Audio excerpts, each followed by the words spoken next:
JS Racing. We're in the game.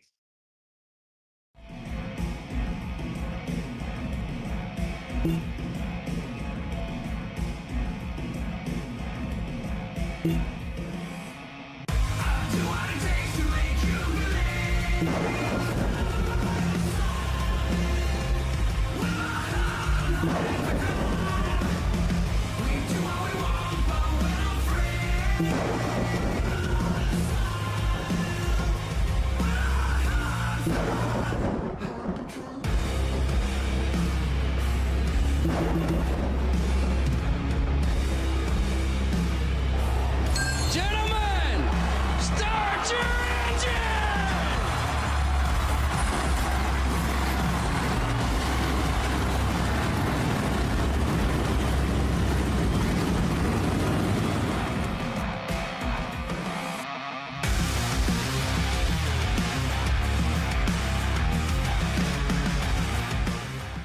Drivers, start your printers. To keep pace with the ever-changing landscape of marketing and advertising, let Clark Print Shop help you spot the trends and keep you in front of the pack with all your color printing needs. From business cards to invitations, menus to mugs, we can print anything you need on paper or your choice of over 3,000 promotional items. Visit www.clarkprintshop.com to browse our online catalog and place your order today, or call us at 276-889-3426. For a limited time, use the code iRacing for 23% off your first purchase. The staff at Clark Print Shop looks forward to handling all your color printing needs. Walking and Rolling Costumes started when my son Reese was born with cancer. So when I was 3 years old, I got my first wheelchair. And he wanted to be Wall-E for Halloween that year. And so I knew you couldn't buy a costume to go on a wheelchair at that time, so I knew I had to build one. My dad ended up building a Wall-E costume out of a Dell computer box. When we were all finished, he loved it. We took pictures of it and shared it on social media. So many people started sharing it that we started getting requests from people we didn't know. In 2015, we decided to build them for other kids because people were asking, hey, can you build them for my kid? So we started the nonprofit organization, Walking and Rolling Costumes, and we build costumes for kids all over the nation, free of charge to the families.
There's just 3 races left of season number 3 in the regular season. It's a lot of season. But what's going to bring these drivers to season is a short track. It's been revitalized since 2021. Live here tonight from North Wilkesboro. It's the Saturday Night Racing League, live on V-Speed. Welcome in, everybody. I'm your host, Bradley Cooper, alongside Jeff Wright. Jeff, this racetrack is demanding. It's flat, it's fast, and you're going to get into somebody. Yeah, short track racing, it's always tight quarters. There's going to be some bumping and banging. You always see that at short tracks, and this is a little bit new for a lot of these drivers as the new rescan, the new surface. not a lot of drivers have actually raced on this surface just yet. So this might be the first time tonight. Old North Wilkesboro was a lot of fun, but now with the new asphalt, a lot more grip, the aggression might go up. I think we're in for a very good show tonight. This track was very bumpy. It actually kept most of the old asphalt when they first revitalized it, but with this new repave, I think tire wear not as much of a factor, and you can probably set up your corners a little bit better, especially on exit. Yeah, it definitely opens up the opportunity to run some different lanes. The old version or the old surface was very tight around the bottom. That was really all you could do. So with the new surface tonight, look for these cars to be, spread out a little bit more across this racetrack. We'll take a look at the points. Philip Brewer leading it by 10. Chuck Sweeting having a great season. Justin Ritchie, it's tight here for the top three. And speaking of tight, we were talking about qualifying. 3 drivers running identical lap times for this grid. Yeah, we saw second, third, and fourth all run the exact same time. So I don't know how iRacing sorted that out, but a pretty even field here. We got only 17 cars tonight, but still, being a short track, I expect a lot of action. So there's a look all the way back to Brandon Wallace in that 12th place cutoff mark. Just over with 8 points separating Caleb Weekly, and Weekly kind of on a rebound. Need to have a good night for these next 3 if you want a chance to make the chase.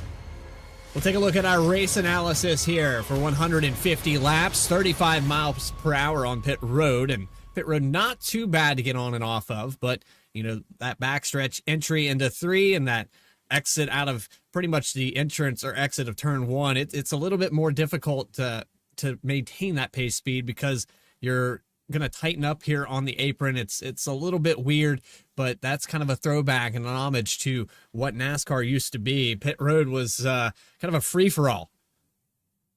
Yeah, it certainly was. And also one, area on the racetrack I'm, going to be watching a lot tonight is that blend line off of pit lane. That is where a lot of drivers could get some penalties tonight, and that could really alter the race. So we're going to have to look out for that. So now it's time to take you trackside. Get the grid up on the screen. Starting on the top position, it is your points leader with a 19.837. He puts it on the pole over Rob Hamp by about a tenth and a half. 18 car going to start in second spot. It's been Laughter and Jordan Trask. Here's the identical lap times. You saw that 20.003 for the 64, the 79, and the 18. And then you go back to Caleb Weekly, Jared Skinner in 6th position. Joshua Raymond would start in the 7th spot with Brandon Wallace in 8th. And rounding out the top 10, you have Chuck Sweeting, Justin Ritchie in the 55. Starting in 11th tonight, it's going to be our race winner from Daytona in Season 2. It's Judson Curtis there in that number 29. Alongside him, it's Tad Dabney in the number 9 car. Matt Shinosky will roll off 13th. And alongside him, it's Michael Muncy, race winner from Chicagoland back in Season 1 in the trucks. Benjamin Richards, he starts 15th tonight alongside Chris Rude in that number 32 and 16th. And rounding out our 17 car field, it's Christian Key in the 28.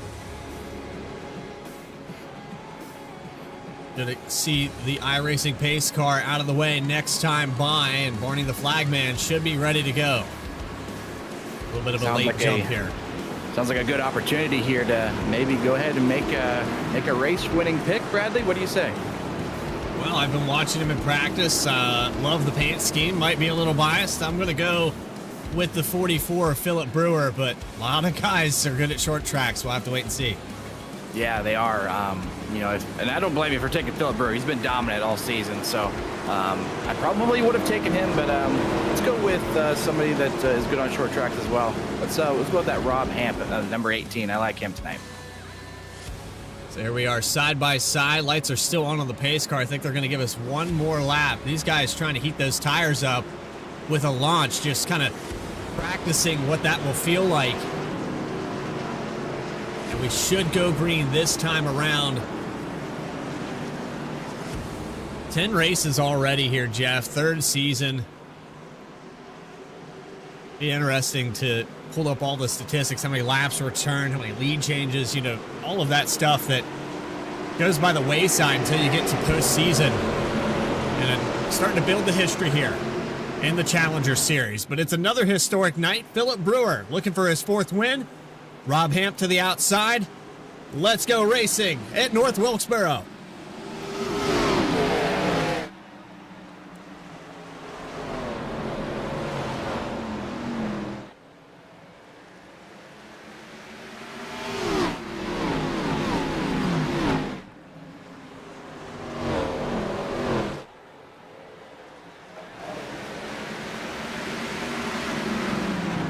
lap number 1 is led by that 44, and you can see the lane has kind of moved up to kind of double diamond this corner compared to the old line we used to run here all the way around the bottom. And you can see some passes going on. Third position up for grabs, Ben Lafter into the inside of Jordan Trask.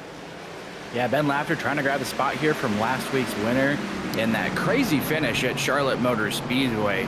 You know, that was something I think that we thought was possible. You know, those leaders getting tangled up and Jordan Trask taking advantage. But what a thriller that was last week. And Jordan Trask backing it up with a good qualifying effort here, already slotting himself into third here. It's going to be tough to pass, though, tonight, Bradley. I know this is new asphalt, and you know the track's maybe a little bit wider than the old version in terms of the racing groove, but it's going to be hard to drive through this field. If you didn't get a good qualifying spot, I feel like you're going to be in for a very long night. Couldn't agree more. You have Joshua Raymond with Justin Ritchie. They've been side by side for about 2 or 3 laps now. 55 just not able to clear. And you can see the 26 kind of goose the throttle and try to get the nose advantage back out there. So the 55 can't come off the corner, and he'll have to concede that spot for now. And, you know, a lot of times when these guys get side by side and they get stuck and they can kind of sense they're starting to lose ground on the rest of the field, that's when people get impatient. That's when people start using the bumpers. And I wouldn't be surprised at all if we see some of that tonight. And I actually took this very race car out here just for a few laps because I've never been on this version of North Wilkesboro or on this surface. And I can tell you it's difficult. It's slick out there. It's not overly hot per se, but you know, for whatever reason, this car just feels kind of on skates at this particular racetrack. So, so far we are clean and green. 7 laps in, but man, if I keep talking like track that, racing, we might not be green for much longer. That's what that is right there. Richie getting frustrated. Trying to get to the outside now of the 26. He's trying everything he can. He's watching Brandon Wallace and the rest of this top 10 pull away from him. They've lost about half a second these last 4 or 5 laps that Richie's been trying to get around him. Yeah, and you talk about the 26 there. Actually being a newcomer to the series. This is his first ever start, Joshua Raymond. So trying to hang on here right around the top 10 and kind of earn his respect from the fellow competitors out here. Just behind him, it's Chuck Sweeting in the 75. He had a podium finish at Charlotte last week, and it seemed like a while, Bradley. It had been a minute since we had talked to Chuck, so it was good to talk to him, and now he is working on here the 26, trying to get to his outside. I feel like that's might be the spot where passes are going to be made if you can get to somebody's outside, pin them down, but there comes Chuck Sweeting trying to do it on the bottom. Wrapping all the way on the inside, kind of the old line that we used to run here, and it looks like it's going to work good enough out of 4 as he goes into turn 1. Should clear on the bumper. 26 is going to send it in there and try to maintain that position. Good defense. Judson Curtis, he has nowhere to go. He's just watching these 2 cars battle it out, and he'll probably try to follow Chuck on through if he can get by. And looks like Chuck's just so close to clearing Joshua there. On the top. He's hanging tough up there, and I feel like that's something you couldn't really do on the old version of North Wilkesboro. It seemed, at least in turns 3 and 4, the bottom was really where you wanted to be, but looks like you can kind of hang on people's door a little bit better there now with this fresh asphalt. Continuing to watch the 26 of Joshua Raymond lose positions down 3s. Judson Curtis tried to peek there to the inside, ends up opening the door for Michael Muncie, and it's been a drought here for the 19. Got a win early in the season, but since then has been lucky to post a finish. He's had a lot of DNFs this season, and you know, when you're outside looking in, it's not a win and you're in format here at SNR. You got to maintain that top 12 in points, and he's struggled to do that. Yeah, you certainly got to have consistency, and you talk about some other guys that are on and around that cut line. Brandon Wallace is having a good night so far, up in 7th. Caleb Weekly is the first driver outside looking in, so I know he had this track circled on his calendar as a place, you know, to potentially not only go out and maybe get a race win, but have a really solid points day. And he needed that 2nd place finish last week at Charlotte. It kind of happened, you know, in chaotic fashion on that final lap, but those were valuable points that Caleb Weekly really needed. And so far, running up inside the top 10 here, knocking on the door of the top 5. It'd be great for Caleb if he can get another solid finish. And it's been pretty cordial up here in the top 5. Single file, spacing maintained about the same. Rob Hamp is starting to catch up to Philip Brewer, though. Last time by, half a tenth faster.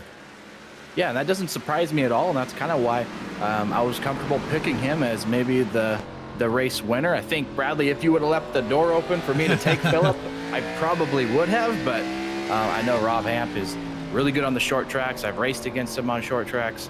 So, yeah, he is kind of slowly either reeling him in or matching lap times. But we say it all the time. It's one thing to catch him, right? It's another thing to pass him. And sometimes at short tracks, the only way to pass is to use that bumper. Jordan Trask going to look to the inside as well. Second position. We finally found a camera that I forgot to adjust there, but with the reskins here and the beautiful racetrack as it was, but it looks like it got a lot racier. And I'm enjoying the show so far. That was kind of the, I guess, fault of bringing back an older racetrack like this. The old asphalt, it made it difficult. It was slick. This track was built when I don't think levels were really a thing. Piece of string to decide where they were going to put turns 3 and 4 at the end of the backstretch, and it's all downhill. That's the other part of this racetrack that changed a little bit with the rescan. You don't have that momentum going into the corner. I think it makes it easier, makes the track a little bit more symmetrical. Yeah, it definitely was not symmetrical back in the day, that's for sure. And I still think it's probably not quite symmetrical, but I think it's closer than what it used to be. And you talk about the elevation changes. I think they're still, slightly there, but maybe not as noticeable as on the old version. I think, with later technology that we have today, they can get the track a little bit more to their liking or to their plan at least. But I don't have a ton of experience on this, Bradley, on this racetrack specifically. I mentioned, I went out and just tested it just so I could kind of get a feel for what these drivers are having to go through. But, my first impressions was, this is a difficult racetrack, and I actually kind of prefer the old layout probably more so. But this is no easy task for these drivers. But Jordan Trask starting to make a little bit of ground here on the 18 of Rob Hamp. I think we might have a battle here for second soon. Watch that gear select on the left-hand side telemetry. He's downshifted into third gear. About midway through the corner, you'll watch him set the nose and use that downshift to drive off the corner. And I think that's the advantage he has right now to get up to Rob Hamp. He was actually pushing Hamp pretty hard there before we went on our spiel about how we nostalgically miss the old Wilkesboro, but what about you, Jeff? I kind of hated it altogether. I mean, it was nice. It was cool to see iRacing kind of get that rescan, and we had it on the simulator before they even drove here in the Cup Series, so it was nice to see that, but at the same time, I'm not a short track guy, so if it's less than a mile, I typically don't like it. It's all dependent on really where you qualify. If you're towards the front, short tracks are a blast, but if you're buried in traffic, middle of the pack on back, that's where it's chaotic. That's where you can get ran over, and that can make for really long nights on a short track. Right now, Philip Brewer, he's in the best spot possible. I'm sure he's just absolutely loving this. He doesn't have anything in front of him. We'll see if he eventually gets to lap traffic, perhaps, later in the race. But yeah, Bradley, if you're not, qualifying good or don't have a good qualifying spot, I can understand why short tracks might not be your favorite thing.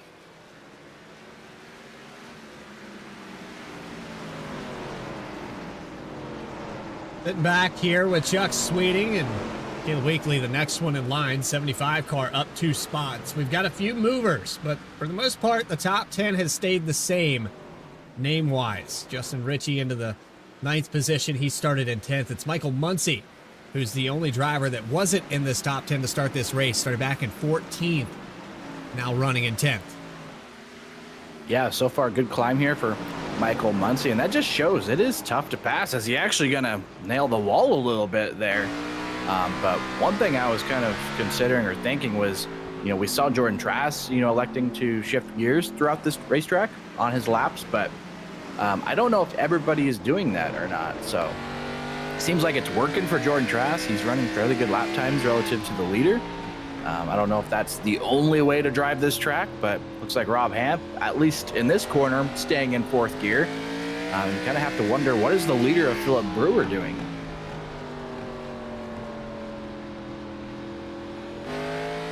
Taking it on board.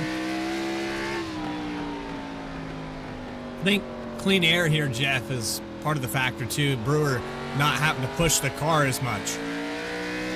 Yeah, absolutely. Clean air always going to give you an advantage. Even on a short track where we're not running, super fast speeds, you can see getting down to the low 70s and then only around 115-ish as a top speed at this point in the run. So even though we're not going all that fast, dirty air is still present and can play a factor. But we got a battle for second. Here comes the 79 of Jordan Trask trying to slot himself into the second place running spot. And that's where third gear can backfire, trying to get the car to connect to the racetrack. Yeah, and it can upset the car. It can really make the car, spin the rear tires and make you really have to wheel it. It can also make the tires just wear out faster. So maybe Jordan Trask is using that as, an offensive, trying to get a run on somebody, try to complete a pass, and then he can slot back in and then maybe run fourth gear all around here. But it's really just driver preference, and that's what makes this kind of interesting, is that it's opening up the opportunity for drivers to drive it a different way. And sometimes you have to do that in order to try to gain an advantage on your competitors. Off the corner, out of turn 2, holding on to that second spot. He was able to clear Hamp. Hamp going to go back to the outside. And while this all happened, they lost half a second to Philip Brewer. Yeah, and Philip Brewer is absolutely loving that. He has really pulled out to the largest lead he's had all night. So only a 150 lap race, which, seems like a decent amount of laps. But, with this track being as short as this is, it really clicks off laps really quickly. And I would assume most guys probably going to pit around, at the halfway point. I think you'll see some people go long, try to stretch it. But the new asphalt, the tires just don't wear out like they used to. They still, have some decent wear. But on that old surface, Bradley, you and I have both driven that racetrack. 50 laps in, that car was just begging for new tires. This version of the racetrack, you can definitely stretch those tires a little bit longer on a run. Yeah, Dabney sideways out of turn 2. He saves it off the wall, but that was right in front of your leader, Philip Brewer. And here comes second and third position, Trask and Hamp. This could interfere with Trask defending against the 18. Dabney going to keep it low. Yeah, you have to wonder how bad is that damage that the 9 got. He's going to be courteous and just let these guys on through. He's definitely going to need a caution probably to get to pit lane and fix that, because that looked like a pretty solid hit.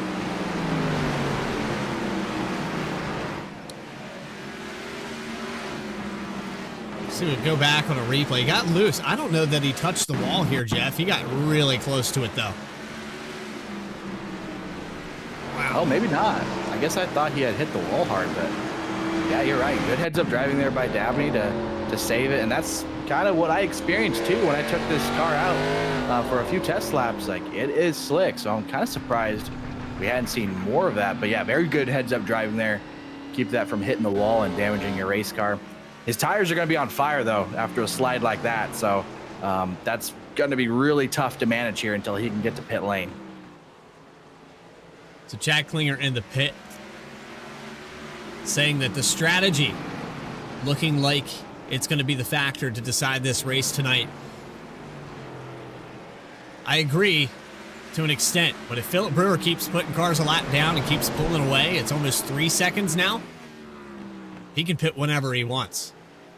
Yeah, that's the luxury you have. And typically on a short track, where you can go a lap or two down during a pit cycle, as the leader, you want to stretch it as far as you can, and you really don't want to pit until the guys behind you have pit, because you don't want the opportunity to get trapped a lap down. You could be the fastest car all night, and if you short at the halfway point and a couple guys go long, caution comes out, not only are you going to lose all that track position, but you could potentially lose a lap or two, and then that makes winning the race a super tall task. You would need some extra help. You need some extra yellows to get your laps back. So I'm sure Philip Brewer, if he can keep running solid lap times, putting distance on the field, I would assume he'd be one of the last cars to pit. We're watching back here. It was Joshua Raymond and Judson Curtis. They're still going at it. This battle started back around lap 25, and Curtis still hasn't been able to find a way around this 26 machine. It's just outside the top 10. Here's some side-by-side for fifth. Here's Jared Skinner, Chuck Sweeting.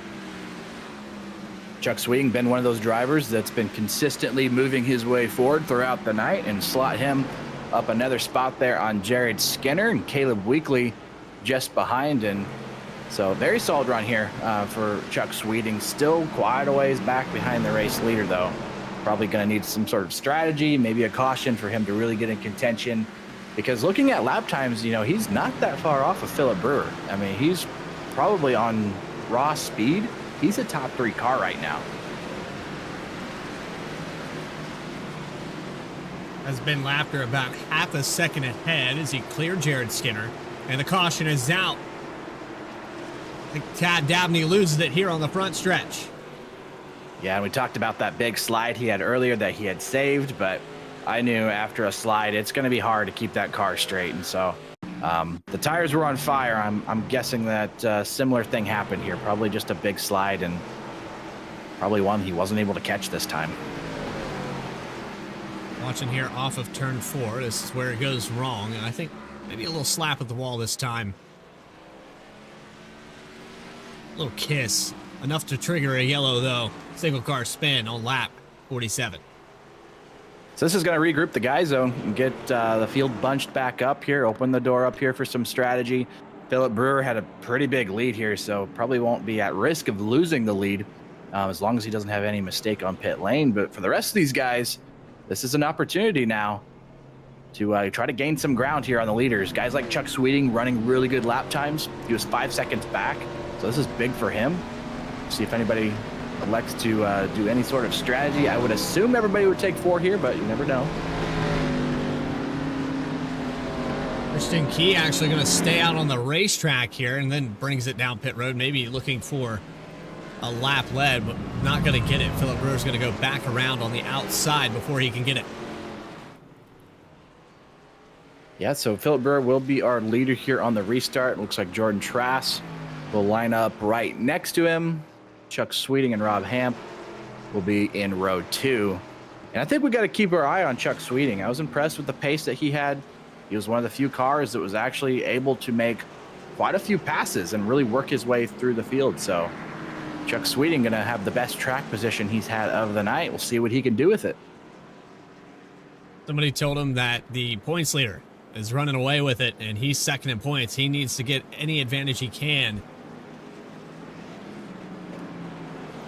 And he would probably love for what happened last week to happen again. Yeah, I'm sure, but I really don't think he needs anything too crazy to happen because he's got the track position now, and I think he's got the pace. You know, he can run up there with the leaders and really make this an interesting battle. Jordan Trask being on the front row too. It'll be exciting to see Philip Brewer and him battle it out. Get a good restart here, try to hang on his door. We'll see what happens. Caution just shy of that halfway mark. 100 laps to go here from North Wilkesboro.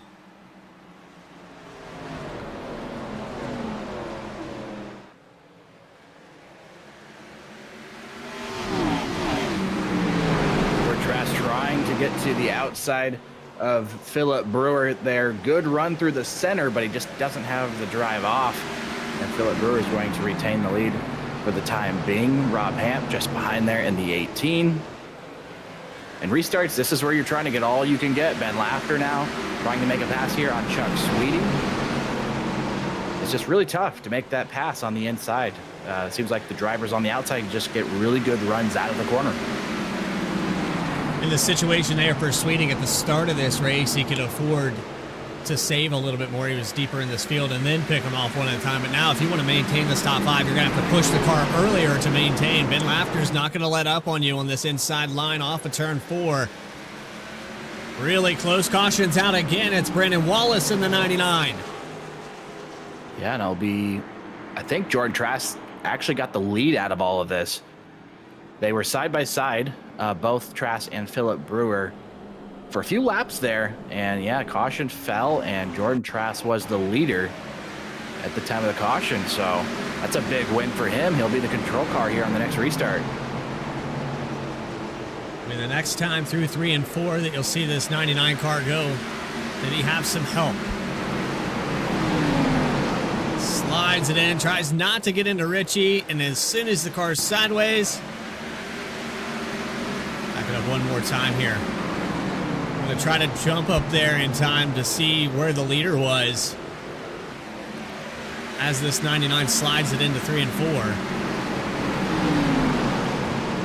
And here's Jordan Trask on the outside by about 100th of a second. Yeah, that's tight and tough break there for Philip Brewer for that caution to fall when it did. It looked like Trask had position on him, though. I think, it's hard to say if he would have gotten the spot or not, but he did get to his outside. So Jordan Trask is going to be your race leader here. This opens up opportunity for maybe some of those guys towards the back. Maybe come get a set of tires here. I mean, don't really have a whole lot to lose. It's just I don't know how much those tires are actually wearing. I don't think a ton. But anytime you get an opportunity to maybe get a little off sequence, get a little bit fresher tires than the race leaders, could be a good opportunity. Didn't look like a lot did. We'll see if the strategy is the right call. Chad Klinger in the pits says it is. We'll find out in just a moment's time. You're watching the JS Racing. We're in the game.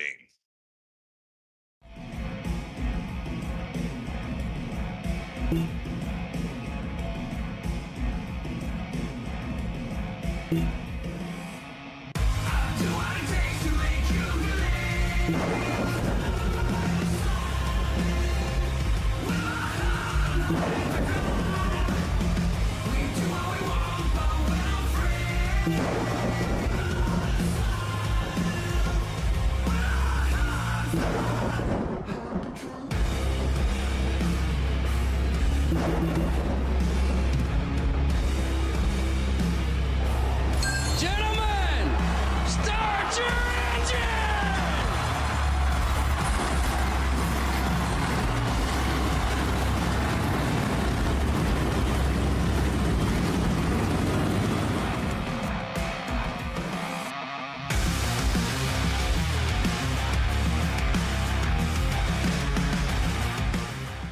Drivers, start your printers.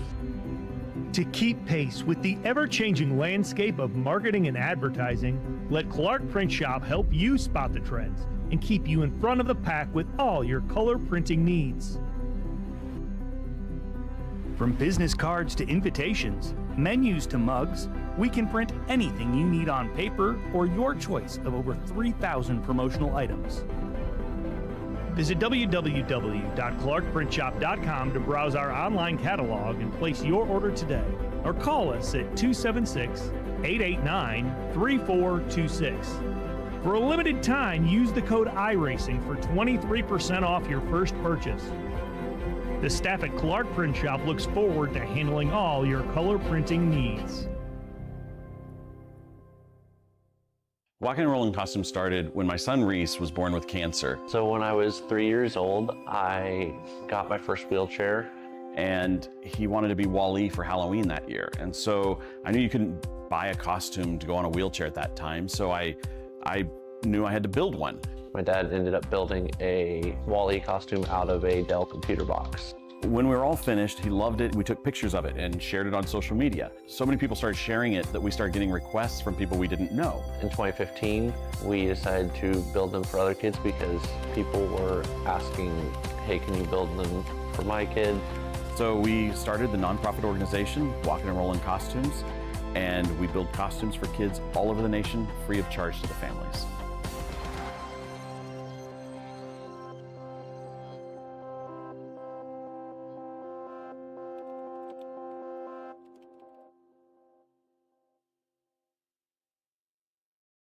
JS. Back here live at North Wilkesboro, where the caution fell almost immediately as we went back green, and so a little bit of an extension here on this yellow. This is starting to put us into a weird window, Jeff, of where these guys might have started considering coming down pit road naturally had we stayed green. Yeah, a couple, heat cycles on these sets of tires right now. We didn't go a ton of laps, so I don't think the wear is going to be too crazy, but like I talked before, the guys that are middle on back, anytime you can get an advantage on some of these leaders that are just clearly have more pace than you, I feel like that's a good opportunity. And these guys got 4 sets in the pit, so most of them have only taken 1 of them so far. And with the fuel situation, I think we probably should be good on fuel to the end here. 100 laps here doesn't take much, and we pit around lap 50, I believe. So I think they can surely go to the end on fuel. It's just really going to be a matter of the tire game now. Well, in this situation with these cautions coming out, and now the 79 of Jordan Trask to the lead, Philip Brewer was able to run away from Trask earlier because he started a couple rows back, and this is now a situation where Brewer's going to be in dirty air for a little bit. There we go, back green. See how patient he wants to be. Obviously, Jordan Trask being the control car, going to get a good jump here, as did Ben Laughter in the 64. He's going to try to pin the 44 down to the bottom of the racetrack. Can't quite do it. Oh, 18.5 into the wall, right in front of Richie. 75 of Sweeting. We've got to pile up into 3. I think Muncie went down pit road to avoid it. Yeah, I don't know I think he's still got a little bit of crinkled up, but man, Judson Curtis, Justin Ritchie, that's all some big time heavy damage. That was at least 3-4 cars out of here are going to get very severe damage. Rob Hamp, obviously, one of those guys involved. The guys just get tangled up in the fence. Chuck Sweeting goes around, was having a good run. Brandon Wallace kind of comes in late. Tough break for a lot of these guys. We'll watch this here from the blimp camera, but it looks like, I don't know what your opinion is on this, Jeff, but it looks like Hamp maybe stepped out on the right rear, and when that car stepped out, he got locked up with the 55 of Richie on the outside, and it pulled him towards the wall. Yeah, it's just maybe misjudging it a little bit. It almost seemed like Rob Hamp kind of just didn't even realize Richie was on his outside there. We'll have to watch the onboard here, maybe get a better look at it. Yeah, that's what it looks like to me, at least. Just didn't realize he's out there. Just tough that so many good cars got involved. Caleb Weekly looks like he just barely got on through. I don't know if we have an onboard shot of his vantage point, but that was very close for Caleb. Yeah, just barely got through. Jared Skinner just behind, gets through unscathed. So Caleb Weekly going to restart in the 4th position here. This is going to be the highest running that he's been all night. And, we talked about short tracks and Caleb Weekly and the success that he's had. I know this was a race that he's looking forward to. And actually got word before the race, he's a little bit under the weather tonight. So I wasn't really even sure he was going to make tonight's race. Good to see him out here. I know he needs the points if he wants to make a playoff run. And he's a driver that's on the cut line, but not too far out. He's got to get ahead of Brandon Wallace, and Brandon Wallace actually just got collected in that wreck. So his misfortune, Caleb Weekly has an opportunity to take advantage of that here with a solid finish at North Wilkesboro.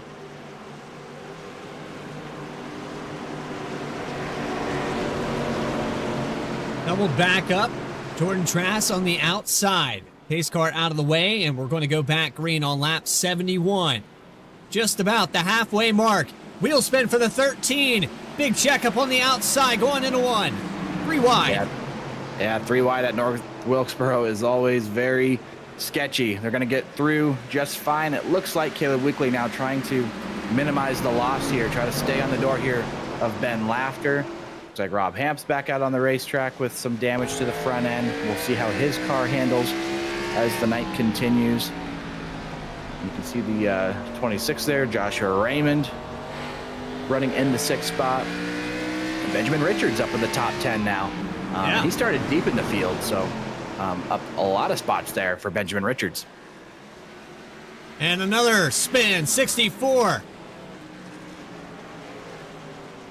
First half of this race was clean and green. Cautions, breeding cautions now. Yeah, and that's you'll have that sometimes at short tracks, unfortunately. It was clean and green early until about lap 50. Got a caution, regrouped all these guys up, and the aggression has been turned up a little bit. You're gonna see a lot of damaged race cars come to pit lane here, and yeah, it just looks like bends off the front bumper there of Jared Skinner. 7 car back to the throttle a little bit earlier than the 64. Actually, Laughter kind of pushed up the racetrack a little bit.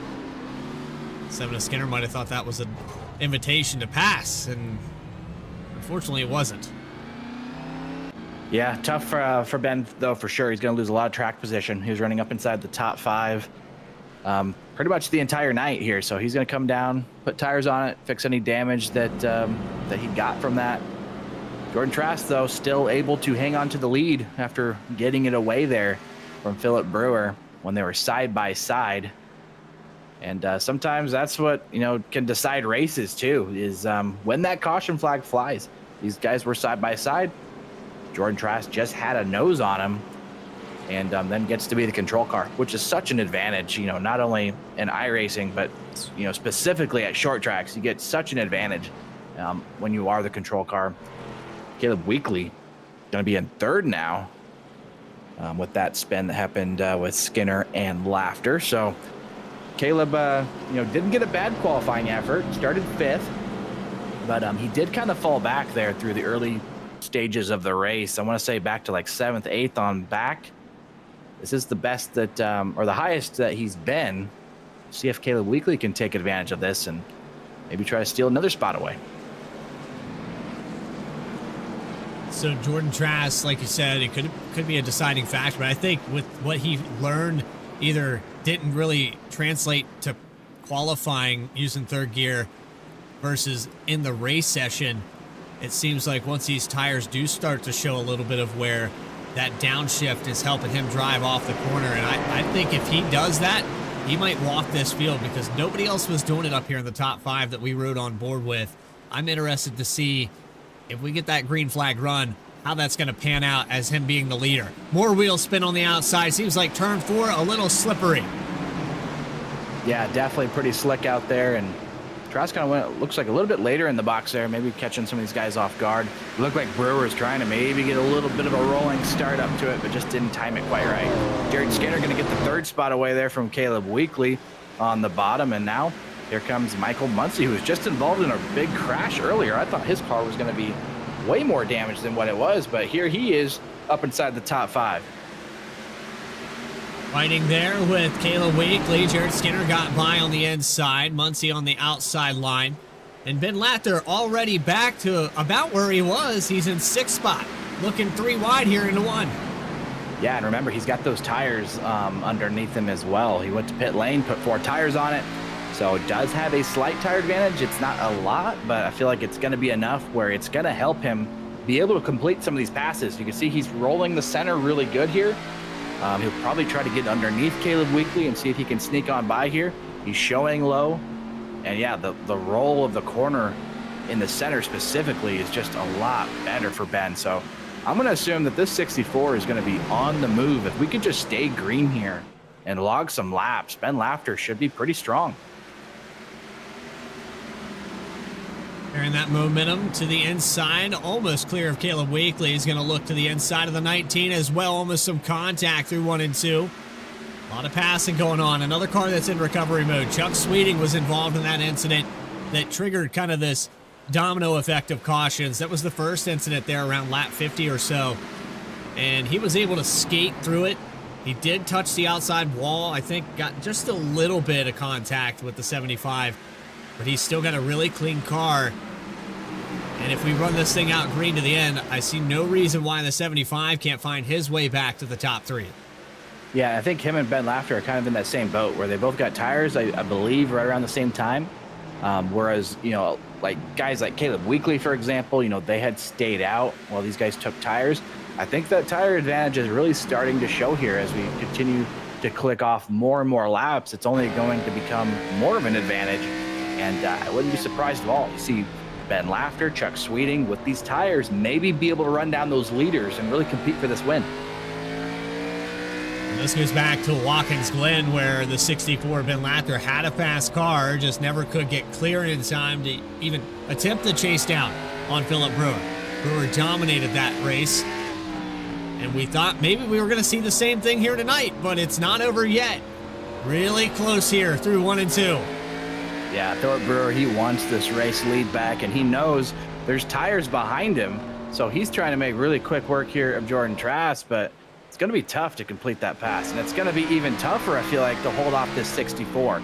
he is really moving right now.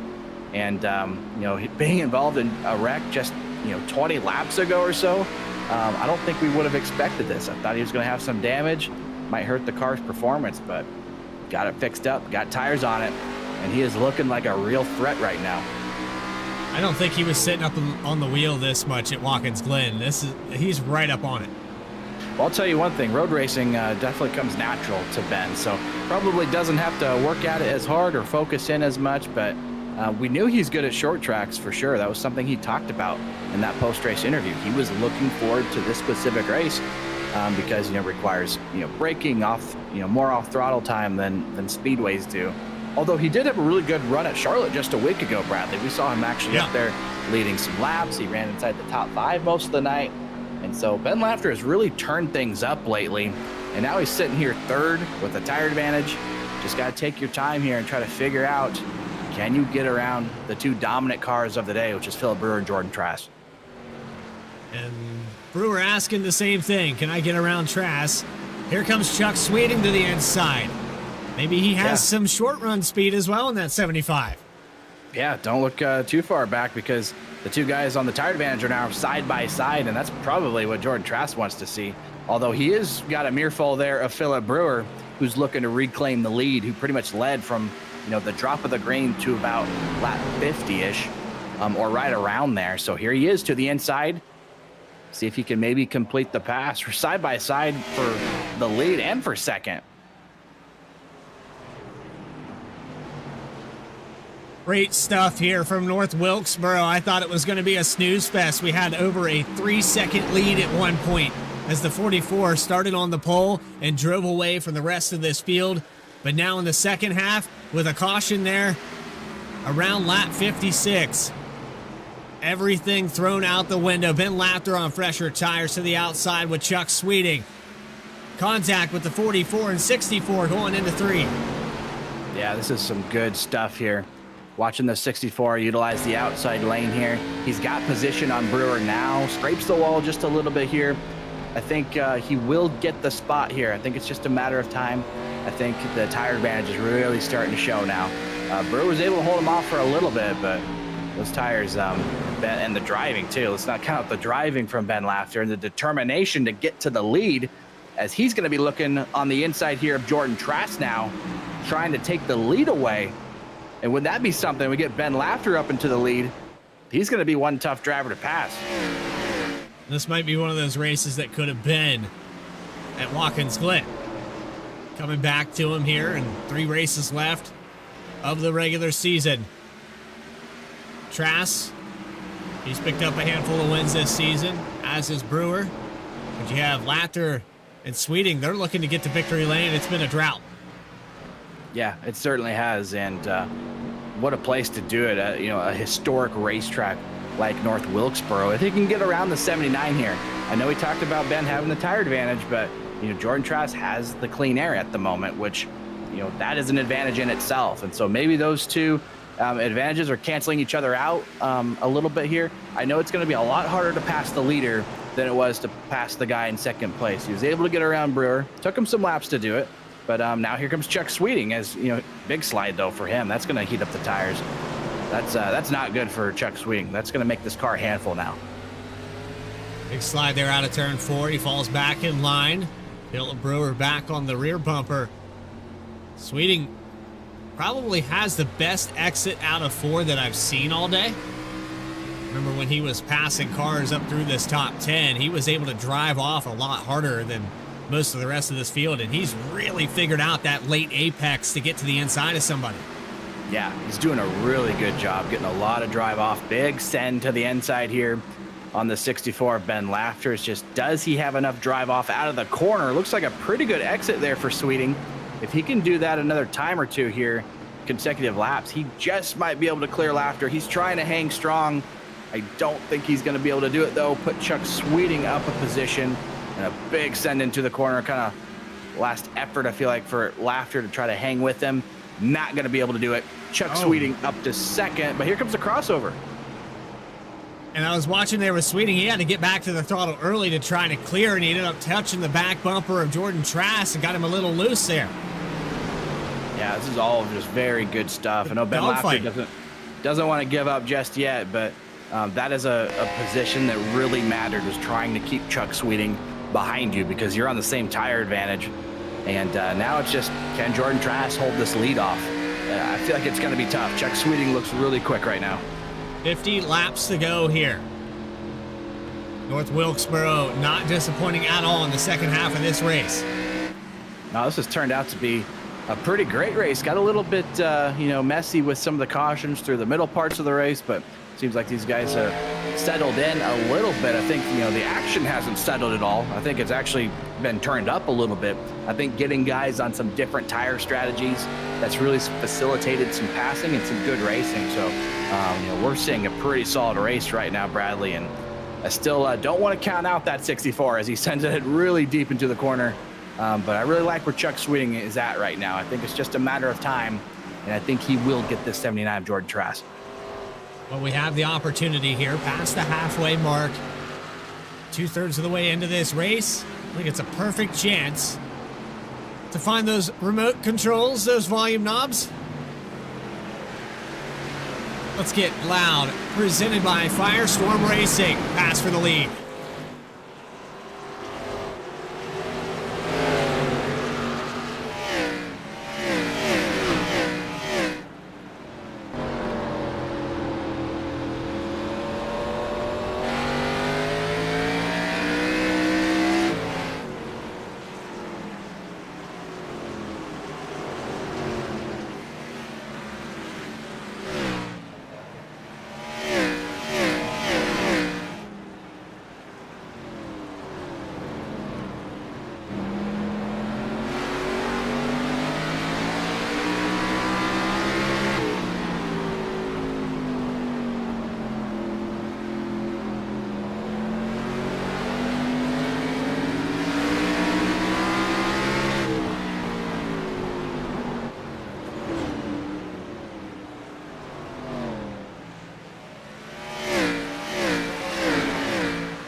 Let's get loud, presented by FireStorm Racing, and Chuck Sweeting still has the lead now. He's pulled out almost a full second over Jordan Trask. Man, I'm impressed with the 75. We knew he was fast, but kind of a sleeper. None of us picked. We didn't really see his practice times and what he had going on. I think he kind of kept his cards close to the chest before we hit qualifying. Yeah, and I can't say I'm surprised to see Chuck running well. I've raced with Chuck a lot of short tracks, and he's always very strong wherever we go.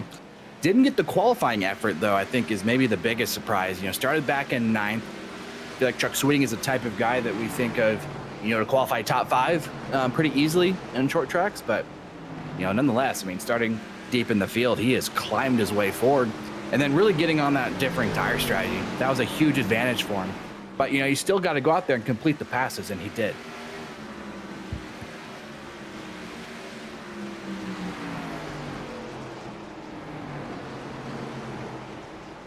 Going to continue on here as he goes by the 32 of Chris Rude. Chris Rude 4 laps down.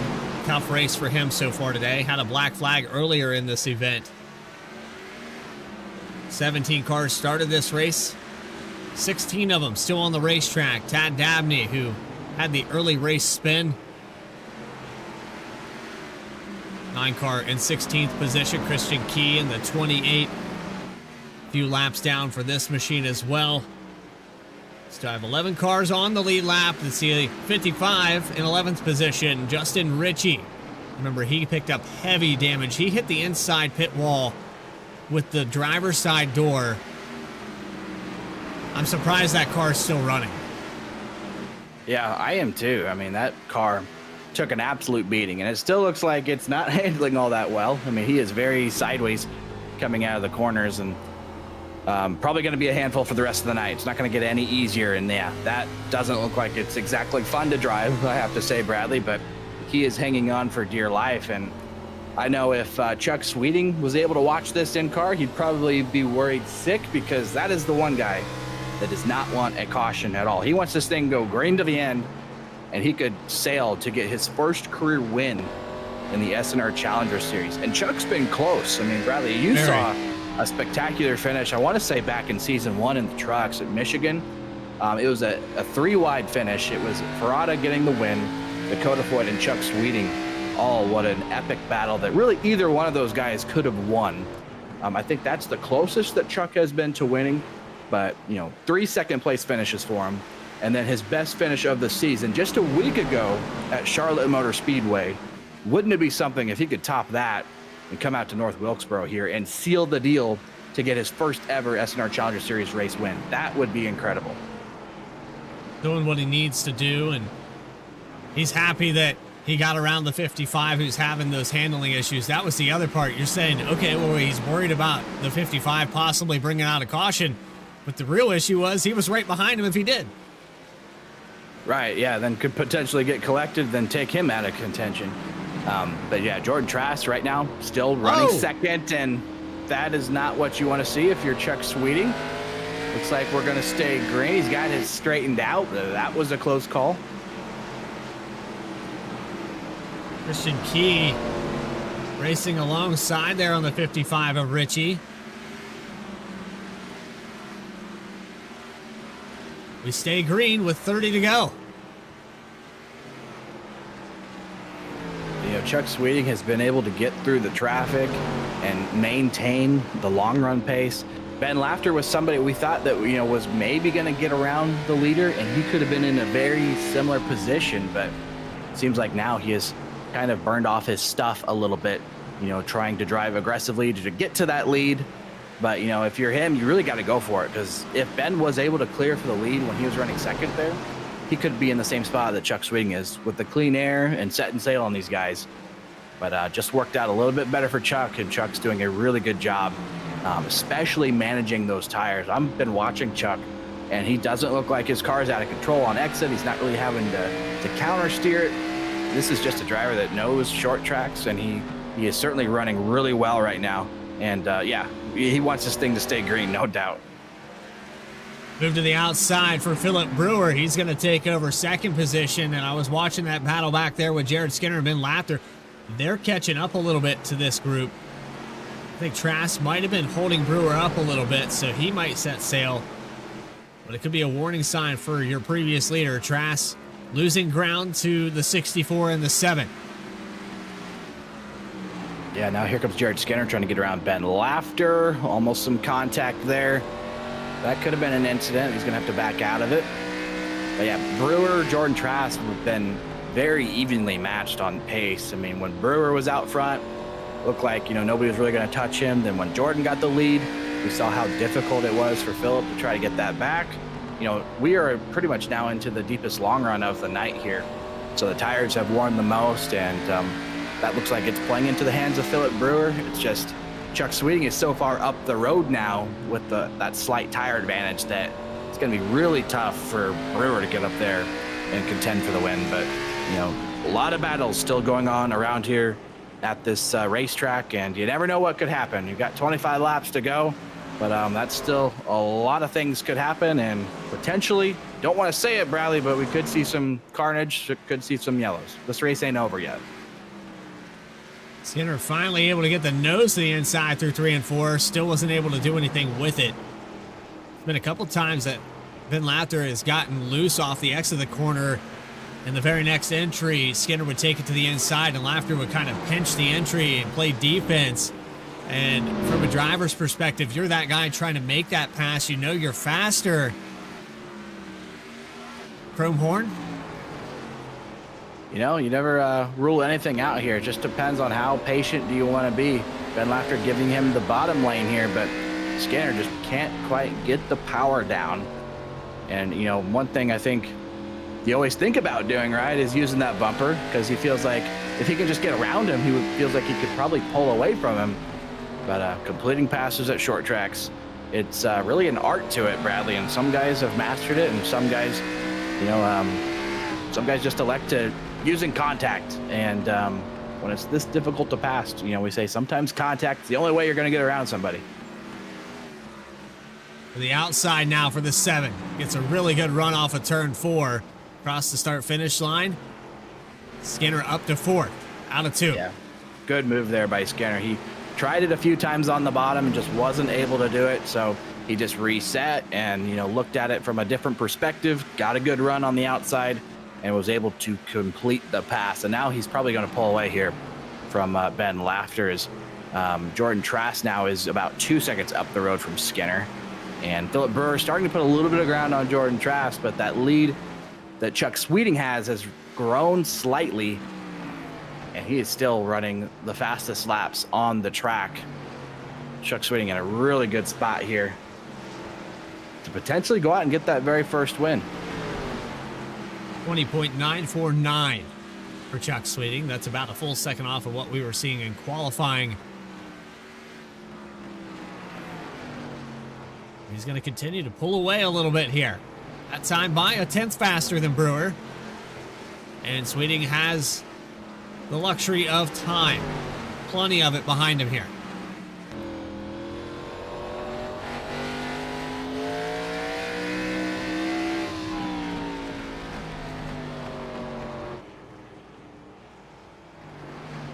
Gotta hand it to Chuck Sweeting. He's had a great drive, a great strategy. And one of the few cars that could pass here tonight as we approach 15 laps to go. As long as we stay green, Jeff, it looks like this is his race to in the bag and add one to the trophy case. Absolutely. I'm sure the heart rate is up. I bet you, these next 15 laps or so are going to feel like an absolute eternity for him, trying to get that first win, just hoping and praying that this race stays green, because if it does, he certainly has it. The last thing you want to think about is having to make a pit stop and having to execute another restart. We can see that, that's when things can go wrong, right? And or strategy can kind of get in the way. And not always does, the fastest car win. Sometimes chaos can unfold.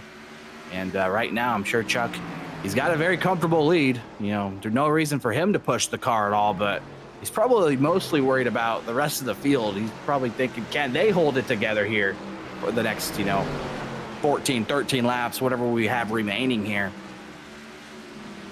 Well, Jeff, I'd like to see the V-speed odds for the 75 here tonight. Yeah, I think, pulling up them, I don't believe he got the respect that he maybe deserved.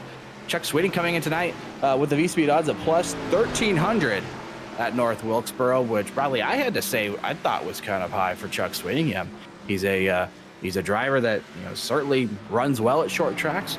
Hasn't gotten that elusive win yet in either of Saturday Night Racing League series. And Bradley, I'm a numbers guy, and I was just looking at Chuck Sweeting's stats across all series. This is his 75th start.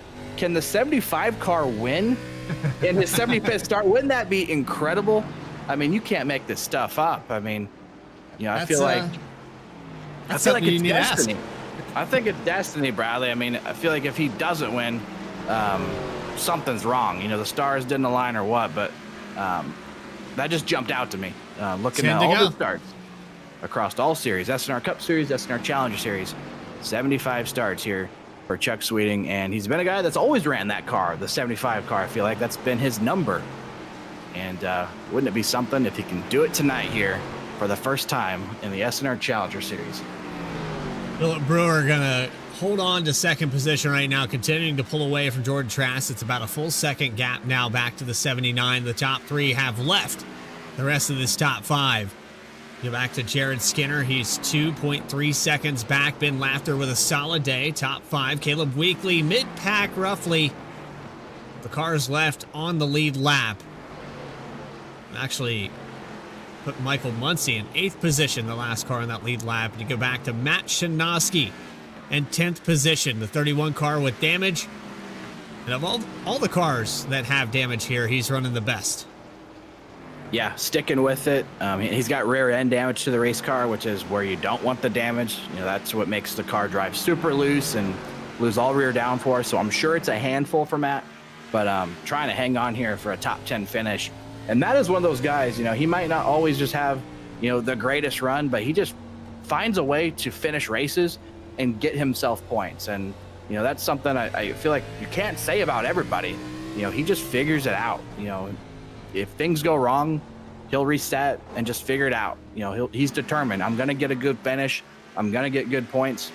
And I want to say, you know, Matt is, you know, looking at the standings, at least in, you know, I think both series, I think he's comfortably in the top to make the playoffs in both series. Top 10 in both, yeah. Yeah, and in the SNR Cup Series, I want to say he's, I'm going to check on this real quick, Bradley. I think he's in the top 10. I think he's in 8th. 7th. He's 7th, actually, as of last week. Yeah. So credit Matt Shanoski. He just knows how to get solid finishes, and he knows how to pick up points. And, you know, maybe we haven't seen the race-winning pace out of him, you know, tonight or this season, but just consistency shows that, you know, that's what wins championships, right? You can go out and win, you know, 5 races in a season, you know, but if you're not consistent, if you're winning a race and then finishing, you know, wrecking out and finishing last the next race, you're not going to win a championship like that. But you can win championships by being consistent every single week. And Matt Shanoski has been that.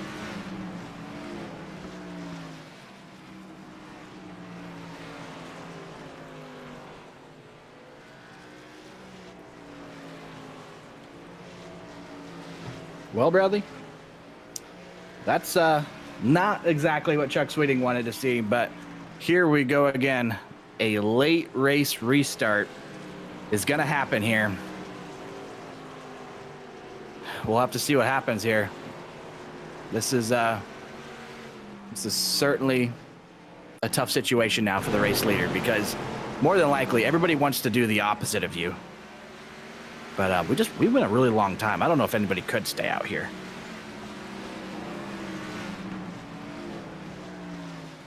He tried to alt F4 and get back to the pit, and just not quick enough there for the yellow to trigger. But Benjamin Richards losing it there, kind of by himself.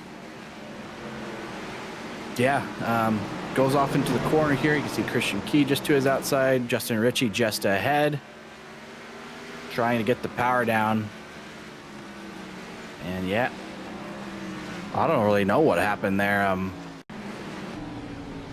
Gonna watch on board here. It looks like the car maybe steps out of turn 4. This is one of those locking up the brakes, trying to keep the car locked it up too much, slid to the inside wall, and then it's on to pit road. Yeah, tough deal. Brings out the caution flag. Guys are making their pit stops now. And 2 tire call with Jared Skinner. Jared Skinner going to take the 2 tires. And I believe Chuck will be right there next to him with 4 tires. So 2 tires could be a handful here. We'll have to see how Skinner's car handles. But if Chuck gets a good restart, I feel like he's still in a good spot here where he could, you know, get back to the race lead and claim that victory that he was going to get here had that stayed green. So, but, you know, we talk about crazy things happening at the end of these races, Bradley, and it's never over until the checkered flag waves. And he's still going to have an opportunity here, but, you know, so are some of these other guys behind him. Ben Lafter, we talked about, had really good short run speed. Philip Brewer led this race, you know, the first 50 laps or so. He's going to be right there in row 2. But really, it was Chuck Sweeting's race to lose there had something, you know, happened. And we did get a caution. Open up the door here for Jared Skinner to take 2 tires. We'll see if he can get it done.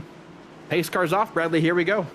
That outside line has been very slippery on these restarts. Chuck Sweeting's going to have to hang with him here. With 3 laps to go, an extension into overtime.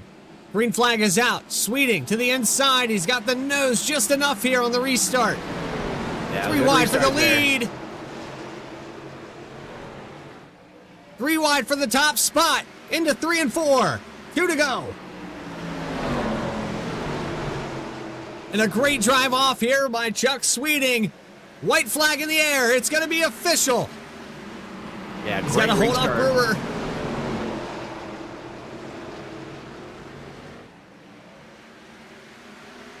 Can he do it? I think he's got it. Jeff, I think he's got it. Even with the asterisks at the end of this race, Chuck Sweeting in his 75th race, the 75 car is going to victory lane. Caleb And how Weekly about hard to that? the wall.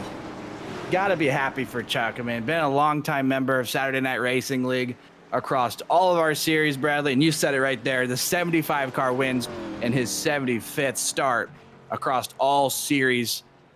This is a good feeling win, right? You can't help but be happy for Chuck Sweeting. He's been here a long time, and he finally gets that first win that he's been chasing for 75 starts.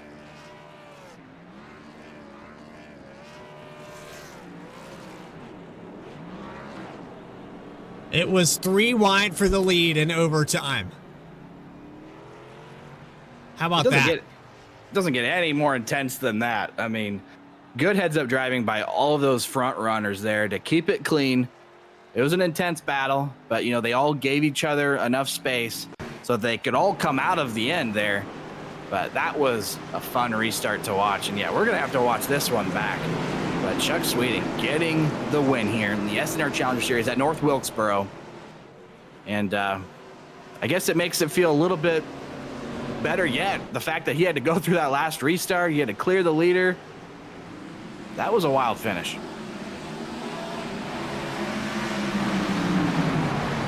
He's able to keep the left or right front just to the left rear of Jared Skinner down the backstretch. This right here, you don't see this at North Wilkesboro.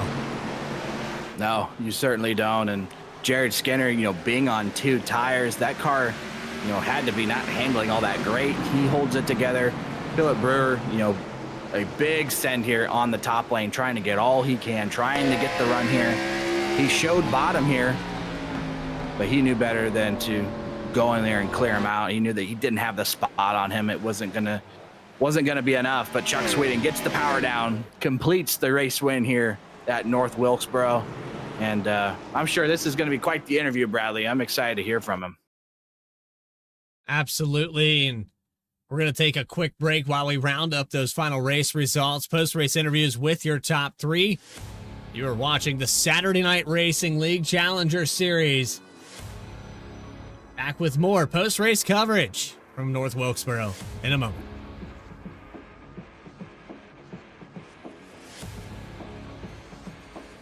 JS Racing. We're in the game.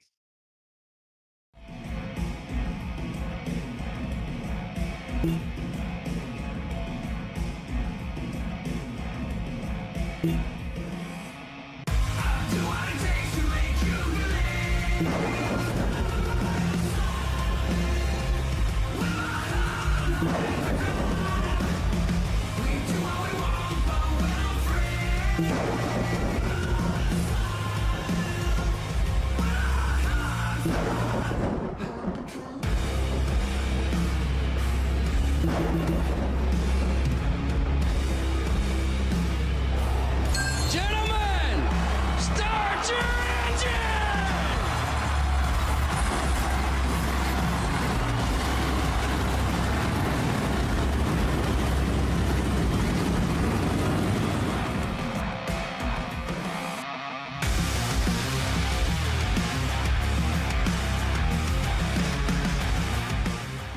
Drivers, start your printers. To keep pace with the ever-changing landscape of marketing and advertising, let Clark Print Shop help you spot the trends and keep you in front of the pack with all your color printing needs. From business cards to invitations, menus to mugs, we can print anything you need on paper or your choice of over 3,000 promotional items. Visit www.clarkprintshop.com to browse our online catalog and place your order today, or call us at 276-889-3426. For a limited time, use the code iRacing for 23% off your first purchase. The staff at Clark Print Shop looks forward to handling all your color printing needs. Walking and rolling costume started when my son Reese was born with cancer. So when I was 3 years old, I got my first wheelchair. And he wanted to be Wall-E for Halloween that year. And so I knew you couldn't buy a costume to go on a wheelchair at that time. So I knew I had to build one. My dad ended up building a Wall-E costume out of a Dell computer box. When we were all finished, he loved it. We took pictures of it and shared it on social media. So many people started sharing it that we started getting requests from people we didn't know. In 2015, we decided to build them for other kids because people were asking, hey, can you build them for my kid? So we started the nonprofit organization, Walking and Rolling Costumes, and we build costumes for kids all over the nation, free of charge to the families.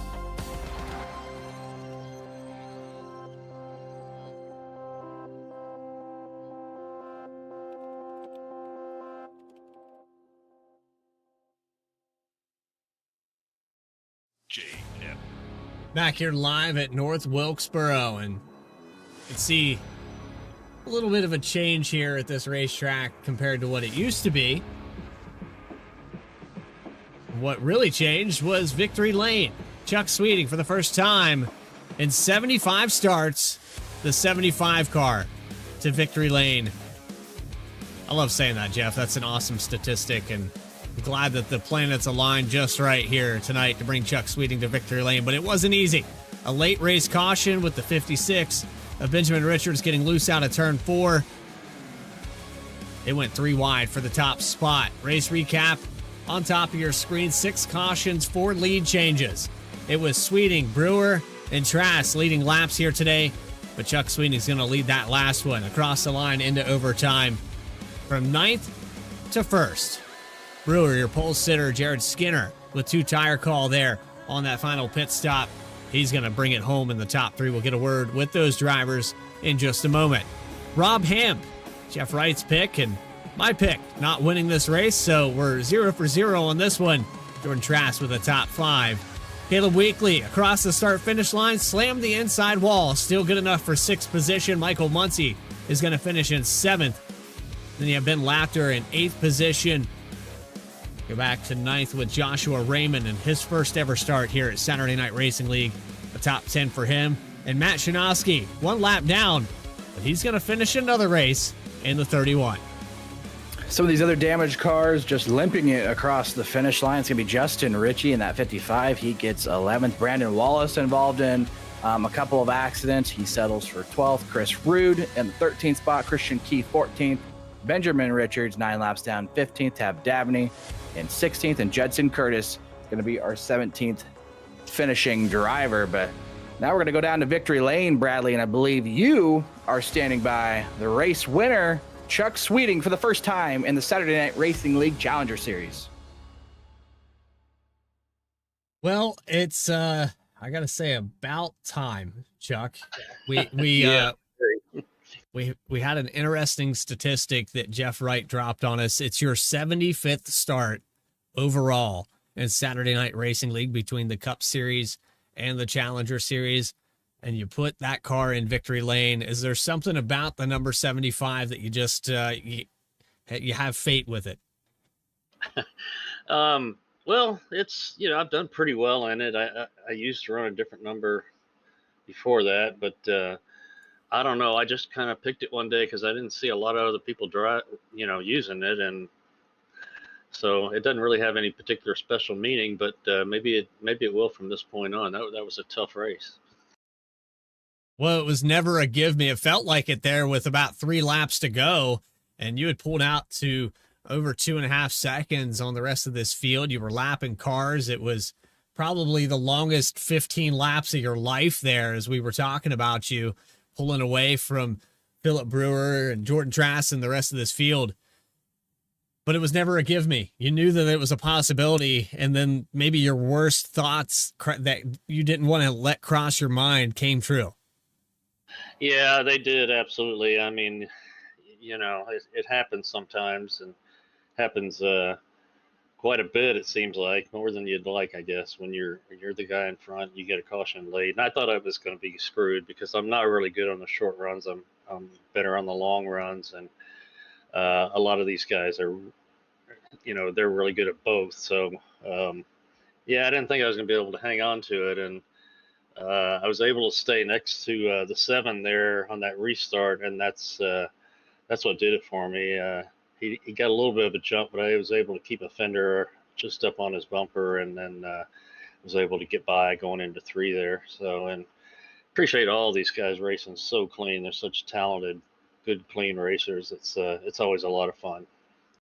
Chuck, we also have to go back to the fact you started this race in 9th, and on that long run, we had about a 50-lap stint where you passed a lot of cars to get up there to around the 5th position. How were you doing it? I mean, nobody else seemed like they could pass as easy as you were here tonight. I'm not really sure. I think it's just the track kind of suits me. Even the older version of it, the line was pretty similar to this. It I don't know. I know both ends of the track are so different. 3 and 4, you kind of run a pretty even curve there. But 1 and 2, for me anyway, I kind of almost diamond the corner and then get a straight shot off. And this car was a handful tonight. If you get too much throttle on it, you go right around. So I'm not sure, but I'm liking it more now. Liking it more and more. Victory lane now. You gain about 3 points here in the regular season points going on to next week. Chicagoland for the 75. And I know that once you get this monkey off your back, we've heard a lot of people talk about that and getting their first win at Saturday Night Racing League. It's something special every time that we hear a driver do it. How does that feel? Does that feel like you finally alleviated any kind of doubt? Yeah, it feels great. It really does. I've been close this season, but not as close as I would have liked. And tonight, I thought I had it, and then I thought I lost it, and then I was able to hang on to it at the end. So yeah, it's a pleasure. I look forward to Chicago. I like the track, but I think it's going to be real competitive with these guys. So we'll try to just do the best we can, and hopefully bring home another podium next week. 3 wide for the lead. You come across, you finish it up. Congratulations, Chuck Sweeting, on your first ever victory here at SNR. Anybody you got in mind that put this car in victory lane? Thank you. Yeah, I want to just thank the admins, Jeff, Chad, everybody for all the hard work they do week in and week out. Thanks to the sponsors, Rockin' and Rollin', and all the others that help put this on every Saturday night. It's a lot of fun. I hope it's entertaining for the viewers, and I really look forward to it. So I really appreciate everybody racing clean and hard, and the people that support the league. We wouldn't have it if it wasn't for them. So thanks to them. Chuck Sweeting, victorious. North Wilkesboro, 3 races left in the regular season. He gets 1 in the bag. We'll see you next week at Chicagoland. Actually, we'll see you in about 45 minutes. Yeah, we'll see you in the next one if I can make it. I'm kind of worn out. We'll see how it goes. But yeah, it should be fun. And then we'll see you guys next week too. All righty, Chuck Sweeting. Thank you for your time. Thank you. Race winner, Chuck Sweeting. And Jeff, again, it's awesome to see that all come together and put on a great show there for those last 2 laps. Put on a great show for the second half of this race. There was a lot of racing going on with those mixed tire strategies, and Chuck Sweeting showed that with that call, he was destined to lead some laps, and it was all but wrapped up. Still got it done, and congratulations to him.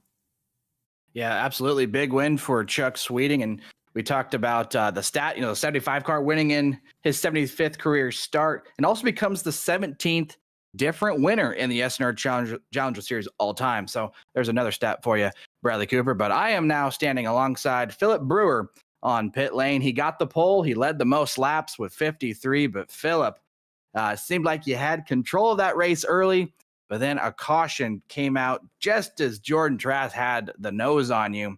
And it seems like that was just the difference maker, and you weren't able to get back to the lead. Walk us through your night as a whole. Yeah, I mean, long run speed was definitely my strong suit today. I mean, I was running away from him. Cautions just kind of screwed me.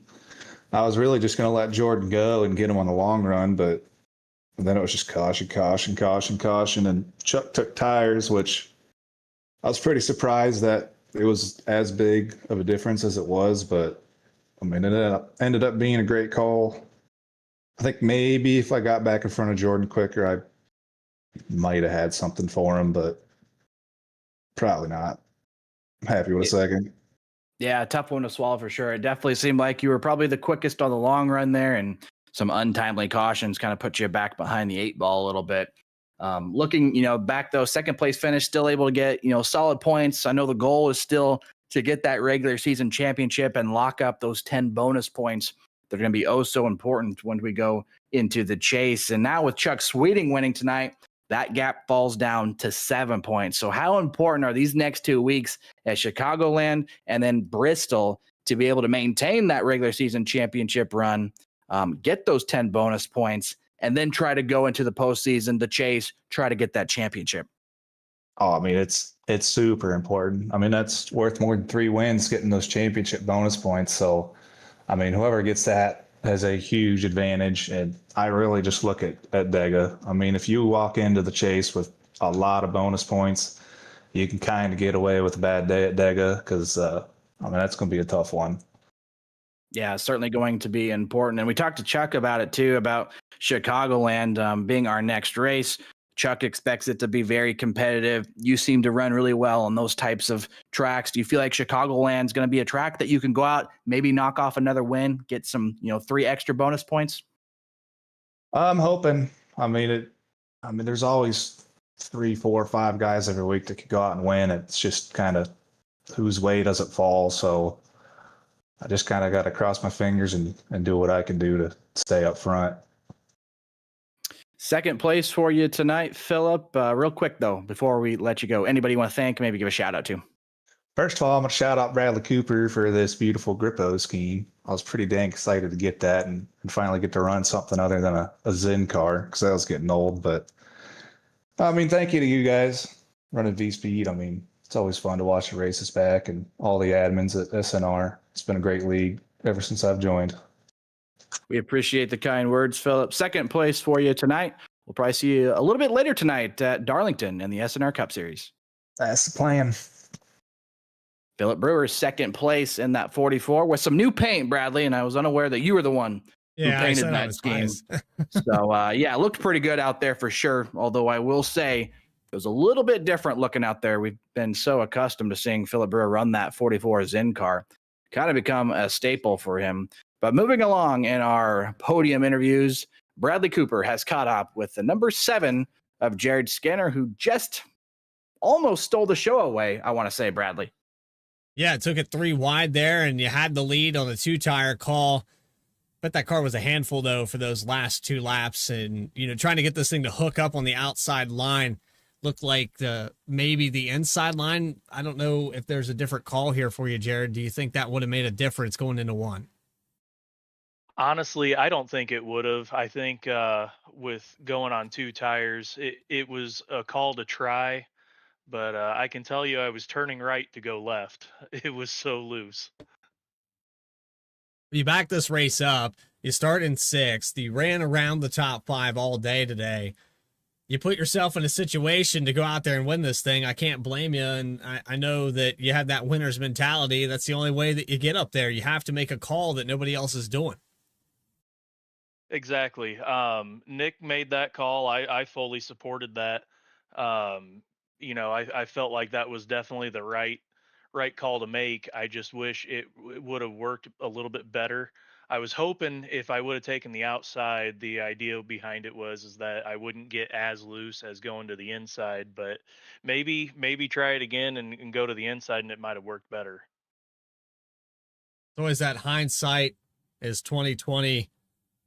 I hate going back and looking at what I could have done, but maybe that's one of those moments that you learn here. And with the competitiveness of this field, you always got to go back and review what was special about this race and what could I have done to put it in victory lane. You're on the cusp of doing that. I know the 7 cars got the speed. We're going to Chicagoland next week. What's it like for you there? I love that track. I think that track and this car combo both are. It's a really fun track to drive. I'm really looking forward to it. So I'm going to get some practice time in, and honestly, I can't wait to go there next week. Again, congratulations on another podium here in the 7 car. I know you got a lot of people back there at JS Studios and Gaming that back you up, and go ahead and shout those people out. Absolutely. Everybody over at Juicy Spider Gaming, Nick Hapiak, Mike Morgan, Donnie Kite, everybody at Splash and Go Graphics for the killer paint scheme, you guys at SNR and V Speed too for putting on a great show. Jared Skinner, third place at North Wilkesboro. We'll see you in just a moment's time when we go to Darlington. Sounds good. Thanks, guys. So there you go, Jeff. Another one in the bag, and going on to this third season. We're just about ready for postseason here. But coming up next, there it is. The track too tough to tame. Darlington Raceway. Outside line is king. It's all outside line. The egg-shaped oval at 10 p.m. Eastern time. Got about 40 minutes for you to practice here, Jeff, but what do you think here tonight for this one? Yeah, looking forward to it. Two historic racetracks are on the slate for V-Speed tonight.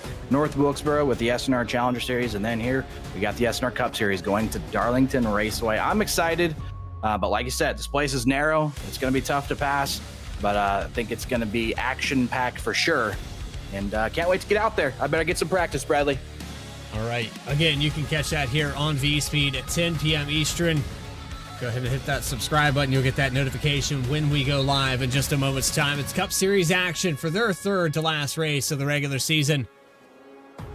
For everybody here at SNR and V-Speed that helped put this together, Dougie Beer for providing our camera packs, and Jeff Wright, my co-commentary. We'll see you in 45 minutes.